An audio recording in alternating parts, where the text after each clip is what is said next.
Digest দাবি করেছেন যে গত কয়েক মাসে আওয়ামী লীগ সংশ্লিষ্ট অন্তত 24 জন নেতাকর্মী কারাগারে মৃত্যু হয়েছে। এটা হচ্ছে গত কয়েক মাসের ঘটনা। আমরা যদি গত আগস্ট থেকে শুরু করি তাহলে হয়তো এই সংখ্যাটা আরও বেশি হবে। এটা হচ্ছে শুধু কারাগারের ভিতরে অস্বাভাবিক মৃত্যু। এর বাইরে বিভিন্ন জায়গায় এই যে রাজপথে রাস্তার পাশে ময়মনসিংহের মতো আরও কত জায়গায় যে লোকজন পড়ে মরে আছে, এই খবর কে দিবে?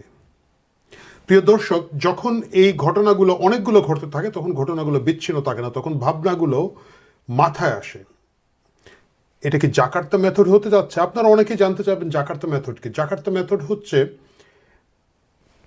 পরিকল্পিতভাবে ইন্দোনেশিয়ায় আমেরিকান ব্যাকড সরকারের মাধ্যমে পোস্ট দ্বিতীয় বিশ্বযুদ্ধের পরবর্তীতে রাজনৈতিক যে প্রতিপক্ষ ছিল, সোজা কথা কমিউনিস্ট যারা ছিলেন, তাদেরকে হত্যা করার যে মেথডটা ছিল সেটা হচ্ছে জাকার্তা মেথড। জাকার্তা মেথডের মাধ্যমে প্রথমে একটা গুজব রটানো হয় যে সেনাবাহিনীর